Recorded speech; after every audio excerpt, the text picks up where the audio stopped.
Oscar Aza. Bueno, y tenemos un panel de lujo comenzando este programa. Justamente tenemos al doctor Carlos Sánchez Berzaín, director del Instituto Interamericano por la Democracia, ex ministro de Defensa de Bolivia, connotado abogado. Muchas gracias por estar con nosotros. Está el señor Daniel Castropé, colega periodista del Diario Las Américas. Gracias, Daniel, por estar con nosotros. Muchas gracias. Vía Skype desde Sao Paulo, el doctor Leonardo Coutinho, quien es periodista y editor de la revista Bella. Leonardo, gracias. Contigo estamos en solo segundos. Doctor Carlos Sánchez Berzaín, comenzamos por lo más reciente. Las revelaciones del gobierno del presidente Trump señalando en una lista de narcotráfico y de crimen organizado a Tarek El Aissami. ¿Por dónde van los tiros?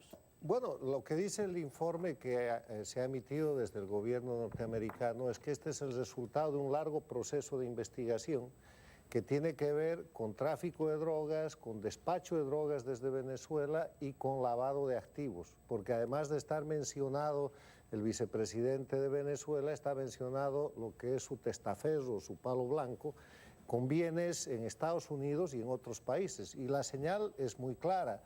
La señal del gobierno norteamericano es de aplicar la ley y defenderse de lo que es la penetración de una de las amenazas fundamentales a la seguridad norteamericana, que es el narcotráfico, que viene vinculado al terrorismo islámico y que viene de los países que no tienen democracia. ¿Esto pudiera tener relación con las declaraciones de los narcosobrinos? Porque en un principio se dijo que donde salió el último embarque de droga fue de un hangar donde lo controlaba Tarek El Aissami y Diosdado Cabello. Eso se dice. Yo creo que tiene relación con eso y más. Tiene relación con una cantidad de gente vinculada al gobierno de Chávez y de Maduro que han estado consiguiendo cierto tipo de suavizando las acusaciones de los investigadores internacionales y norteamericanos, brindando información. Tiene que ver también seguramente con la extradición del Chapo Guzmán, tiene que ver con la producción de droga por las FARC para alimentar el centro de distribución más importante que es Venezuela, tiene que ver con el incremento de la producción de cocaína desde el gobierno de Bolivia de Evo Morales. Esto es un esquema de corrupción en el cual donde uno aprieta, entonces todo se mueve. Todo se mueve. Daniel Castropé, Gracias. ¿cuál podría ser la reacción del gobierno de Maduro? Decir que esto es una conspiración para desestabilizar a Venezuela del imperio. Bueno, es lo que siempre se ha dicho, son palabras repetitivas y es un discurso manido, conocido por todos, ¿no? Tratar de endilgarle al imperio, ¿verdad? Todo aquello que se puede considerar como un ataque a todo ese emporio que ellos han creado para poder hacer sus pilatunas, para poder tener su negocio bien montado, bien aceitado y para que todos ellos puedan seguir lucrándose de esta actividad delictiva. En el campo local te quiero decir, Oscar y televidentes, que esto del vicepresidente pues nos concierne mucho en Miami porque según el informe del Departamento del Tesoro, este señor que figura como testaferro del vicepresidente tiene 3 propiedades muy cerca de nuestro periódico, de Diario Las Américas, en el 1425 de Brickell Avenue, 3 propiedades y además 2 empresas también que están radicadas en el estado de la Florida, con sede en la ciudad de Miami. Estamos rodeados. Rodeados de corrupción. De enchufados. De enchufados. Leonardo Coutinho, obrigado nuevamente, estuvimos esta mañana, pero algo que ha despertado el interés en nuestra comunidad fueron sus revelaciones, ya desde hace tiempo usted la viene señalando, de la vinculación de Odebrecht y de este esquema de corrupción con el puerto del Mariel. ¿Qué novedades nos trae, Leonardo, esta noche? Tenemos entendido que usted hizo una nota esta tarde precisamente explicando quizá el sobreprecio o las coimas en el caso cubano, que como todos sabemos no existe fiscalía independiente, no existe separación de poderes en Cuba para investigar este esquema de corrupción. Buenas noches, Leonardo, cuéntenos. Hola, buenas noches, Oscar. Buenas noches a los demás. Lo que se pasa en Cuba es muy raro porque es muy distinto y la verdad lo que se pasa en los otros países de Latinoamérica, donde en grados distintos hay vigilancia, hay fiscalías, hay todo lo que se puede hacer para buscar identificar la corrupción y punir los culpados, ¿no? Mariel es un caso muy atípico porque es una obra que de casi $1.000 millones que fue financiada por nosotros acá en Brasil por intermedio del Banco Nacional de Desarrollo, de una forma muy peculiar, por acuerdos secretos firmados durante el gobierno Lula y renovados varias veces por el gobierno Dilma, llegando al monto de $1.000 millones. Yo, en primicia, he trabajado este tema, conjuntamente después con varios periodistas buscando información, con mucha dificultad porque estaba cerrada en el gobierno de Brasil, pero logramos llegar al fin a un contrato, a la información que fue hecho sin las garantías normales, o sea, fue un contrato totalmente ideológico en que el gobierno de Brasil verdaderamente hizo una transferencia de fondos para Cuba para hacer un puerto. Pero toda la intermediación fue hecha por intermedio del Odebrecht.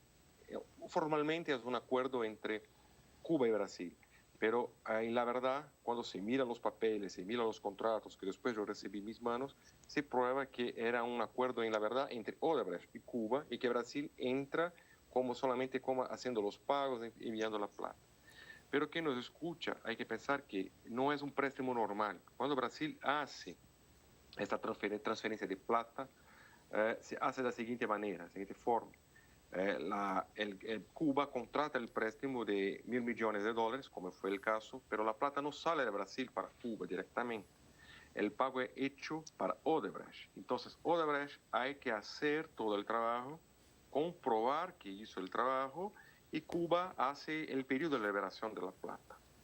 Pero nuestra ley habla que toda la importación para obra hay que ser hecha en Brasil.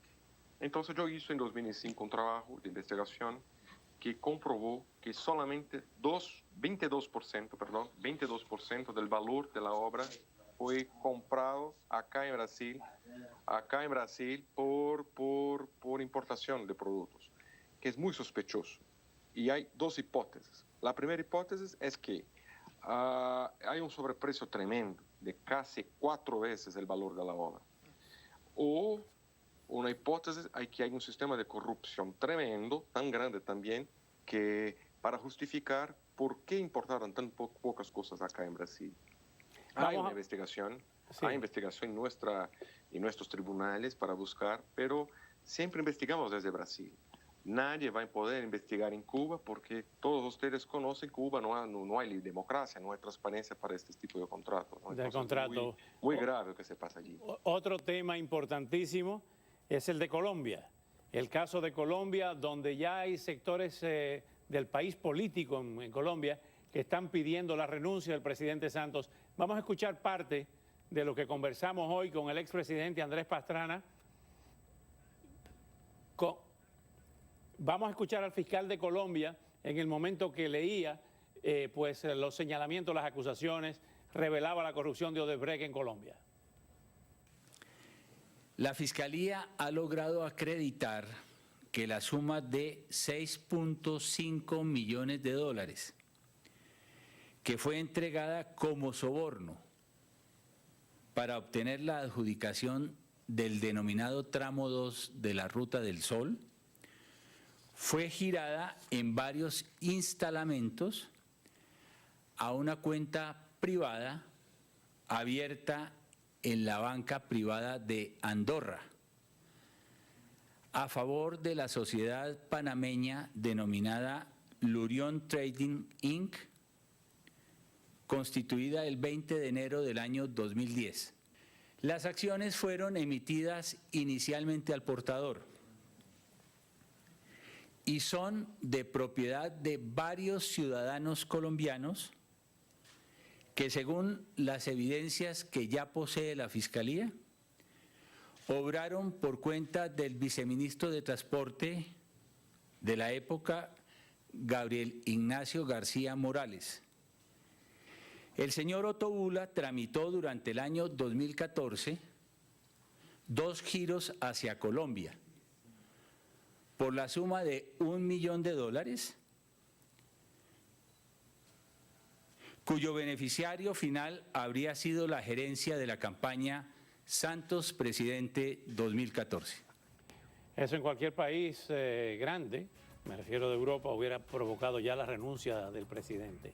Vámonos a la pausa y continuamos aquí con el doctor Carlos Sánchez Berzaín, con el periodista licenciado Daniel Castropé y con Leonardo Coutinho vía Skype desde Sao Paulo. Y cuando regresemos, lo que conversamos hace algunas horas con el expresidente Andrés Pastrana, quien se encuentra esta noche en Singapur.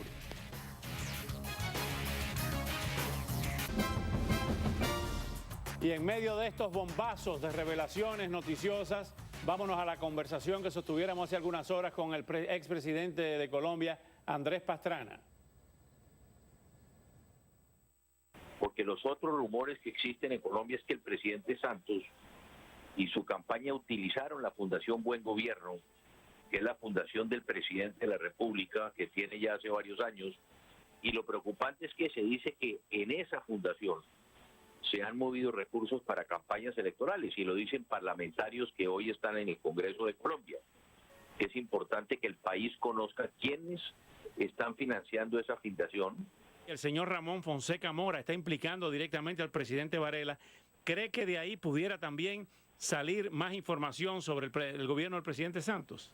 Usted recuerda, Oscar, que yo se lo he dicho al presidente. Presidente, ¿usted le puede garantizar a los colombianos, presidente Santos, que en su campaña no hay dinero de Odebrecht? Todavía estoy esperando la respuesta. ¿Cree que pudiera renunciar? ¿Cree que pudiera renunciar? Usted le ha dicho que renuncie si se comprueba que recibió dinero de Odebrecht. ¿Usted cree que renuncie si se comprueba? Oscar, aquí hay un tema muy complicado y por eso la importancia, reitero, Oscar, que el presidente tiene que hacer mucha claridad. No solamente en su campaña, sino en su fundación, porque hay mucha preocupación del pueblo colombiano. Finalmente, ha dicho el presidente Santos que está invitado por el presidente Trump a la Casa Blanca en medio de todo esto. ¿Qué lectura le da usted a esa invitación? Esto va a ser un jalón de orejas. Yo creo que el presidente Trump, el gobierno americano, desde el discurso de posesión de Trump fue muy claro y muy directo en la lucha contra el narcotráfico. Con Santos se han sextuplicado los cultivos. Los ingresos han pasado por más del 60% más de recursos tiene hoy la guerrilla.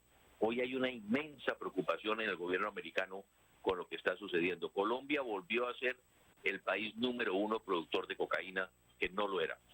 Finalmente, presidente, ¿tiene la solidez el sistema judicial colombiano en la actualidad, la fiscalía específicamente, para seguir adelante con una investigación que vaya directamente al presidente y al vicepresidente de Colombia? Yo creo que hay una fiscalía independiente, se está demostrando, pero yo le he dicho al propio fiscal que este no es un tema que estudie el Consejo Nacional Electoral, porque lo que están tratando de hacer aquí, Oscar, es que esto fue un tema en que simplemente se dejaron de presentar unas cuentas y entonces van a poner una multa administrativa. Esto es como una multa en los impuestos. Pero aquí ese no es el problema. El problema aquí es que hay un tema penal y al final siempre va a terminar siendo penal. Aquí hubo corrupción por parte de Odebrecht para los contratos. De haber contratado nuevamente una nueva carretera, que esa carretera lleva al puerto, a un nuevo puerto en Colombia, que la dueña del puerto es nada más y nada menos que la ministra de Educación de Santos. Su pareja, la pareja de esta niña, era la ministra de Transportes. El hermano de la ministra es el dueño y administrador del puerto, y el novio del hermano de la ministra, y por eso cuento toda la historia, es el secretario privado del presidente Santos. Entonces lo que hay aquí fue un resultado claro que se ve en ese nuevo trocito a una nueva obra. Solo que aquí lleva un elemento adicional que es el de la corrupción que une a toda la familia. Entonces aquí hay un tema adicional, Oscar. Pero esto es un tema penal. Ahí hay un tema penal, no un tema administrativo. ¡Qué horror! Doctor Sánchez Berzaín, ahora le pregunto como abogado, no como exministro de su país. Y a Daniel Castropé y a Leonardo Coutinho, ¿se recuerda en la historia republicana de Latinoamérica un esquema de corrupción más grande que este? No, pero este es un esquema de corrupción por una decisión política. Yo asevero que si Lula no hubiera tomado el poder el año 2002, el lavallato y este sistema de corrupción no hubiera existido. Porque él lo que hace es utilizar el poder político del Brasil para dar fondos a los aliados del Foro de Sao Paulo. Entonces utiliza dinero federal del Brasil para prestarlo a gobiernos, gobernadores e inclusive alcaldes del sistema del Foro de Sao Paulo, con el compromiso de que ellos hagan obras con la lista de 15 empresas brasileras, Odebrecht, OAS, Queiroz Galvão, Andrade Gutiérrez y 10 más, y establecen este sistema de corrupción para capitalizar a esas izquierdas que en ese momento necesitaban dinero. Eso se vuelve una bola de nieve, una bola de corrupción, y abarca no solamente a los izquierdistas, sino a todo el mundo. Y hoy día estamos viendo que hay dos maneras de afrontar el escándalo de corrupción del Foro de Sao Paulo. Los países con democracia están destapando el asunto. Ahí está Colombia, ahí está República Dominicana, ahí está Estados Unidos, Panamá. Pudiera caer Y los sin corrupción, acabaré con esto, Oscar, Venezuela, Ecuador, Bolivia, Nicaragua y Cuba están taponeando el tema y no se dice nada. Y en el Ecuador, que hay elecciones este fin de semana, se está evitando dar una lista donde puede estar desde Correa hasta su candidato vicepresidencial, Glass. Ahora bien, ¿puede caer el gobierno de Santos? Bueno, bien lo decía el expresidente Pastrana, contamos con una fiscalía bastante neutral. El doctor Néstor Humberto Martínez siempre ha sido un político más bien técnico, un muy buen abogado, ha ocupado otras posiciones muy importantes dentro del gobierno, y si la fiscalía de verdad se agarra bien el cinturón, podríamos pensar en esa posibilidad de que se caiga el presidente. Como pasó con el juez brasileiro que destapó todo, ¿no? Sí, sí. Ahora, Leonardo, continuamos ahora. Sí. Leonardo Coutinho, ¿pudiera caer preso Dilma Rousseff y Lula da Silva? Mira, Oscar, la investigación apunta para esto, principalmente para Lula. Hoy día lo que se conoce sobre la participación de Lula, sobre todo lo que se pasó en Lava Jato, es muy grave.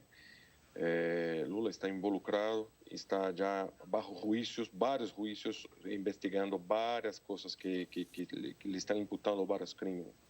El doctor Carlos Sánchez habla de una cosa muy importante, me gustaría aprovechar para hablar de Lula, es que Lula fue el centro principal de la corrupción en Latinoamérica. Mucha gente habla de Chávez como el motor principal para la desorganización de la continental, pero por medio de Odebrecht, Lula hizo un efecto continental por medio de plata de Brasil, exactamente como ha dicho el doctor Carlos, financiando todos estos países bolivarianos que hoy día están todos involucrados, todos metidos en un lodazal de corrupción sin tamaño. Y Dilma todos los días empieza a surgir evidencias que apuntan para Dilma, pero Dilma yo creo que está más lejos del cárcel que Lula, pero no inmune, no puedo afirmar que no va. Sí. Pero nosotros periodistas, la gente que nosotros hablamos en la justicia, creemos que hasta el medio del año Lula puede ser condenado por la primera vez y puede ir al cárcel. Qué horror, qué cosa tan lamentable y tan penosa para nosotros los latinoamericanos. Daniel Castropé. Perdón, sí, interrumpirte. Sí. Es que pensar que Lula, después que salió de la presidencia, empezó a viajar por toda Latinoamérica en avionetas pagas por Odebrecht, pagas por OAS, que es otra empresa de Brasil muy grande, que también está involucrada en Lava Jato, haciendo como propaganda de Odebrecht, haciendo lobby para Odebrecht. Lobista de Odebrecht. Sí, exactamente. Está totalmente comprobado. Esto está comprobado. Hay un juicio sobre esto. No lo estoy hablando de una cosa que no sea facto. Y Lula recibió mucha plata, como 27 millones de reales. 27 millones de reales. Es como casi 9 millones de dólares. De dólares para él. De dólares para él personalmente, para hacer este trabajo después que salió del gobierno. El trabajo de vender obras de paro de Odebrecht, hacer esta operación. Conseguirle contratos sin licitación. Daniel Castropé, Usted tiene una nota que sale mañana en el periódico. Sale el miércoles. El miércoles. Estamos haciendo una investigación sobre la presencia de Odebrecht en Miami. Es que también preocupa que así como no se dice nada en los países de tendencia izquierdista, gobernados por los izquierdistas. Sin democracia. Sí, exactamente. También en el caso de Miami, Oscar y televidentes, observamos que Odebrecht sigue teniendo presencia en esta parte de los Estados Unidos con un contrato millonario de ampliación de la 836, que tú bien la conoces, y también la ampliación de la avenida Crom. Y aquí han hecho obras colosales, obras grandísimas. ¿Y dónde están nuestros políticos? Aquí nunca hubo sobornos. O sea, aquí nunca ha pasado nada. Eso también sería importante. ¿Y en la investigación de chequear. ustedes encontraron alguna pista? No.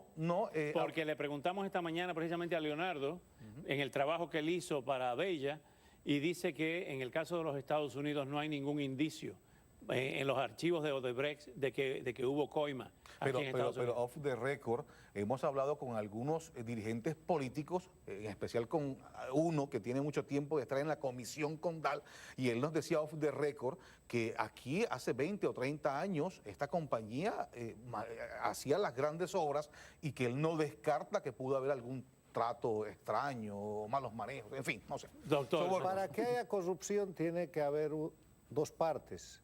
La sociedad entre Lula y el gobierno del Brasil y sus amigos del Foro de Sao Paulo estaba hecha. Con los Estados Unidos es un poco más difícil. No digo que sea imposible, pero yo en el caso de los Estados Unidos presumiría la inocencia hasta que haya prueba, Claro. frente a situaciones en la América Latina que están probadas, confesadas y además encubiertas, porque el encubrimiento en este caso, como lo que está haciendo Rafael Correa en Ecuador, es una forma de demostrar que el que tapa otorga, porque y él aquí está sí encubriendo. funciona la justicia, Sí, la aquí separación hay- de poderes. Sí, así es. Gracias al doctor Carlos Sánchez Berzaín, gracias a Daniel Castropé, gracias a Leonardo Coutinho, obrigado. Y seguimos en contacto porque esto tiene cola larga. Es la punta del iceberg. Del es que iceberg. Yo está quiero ver el interesante, iceberg, yo quiero ver el iceberg, no la punta.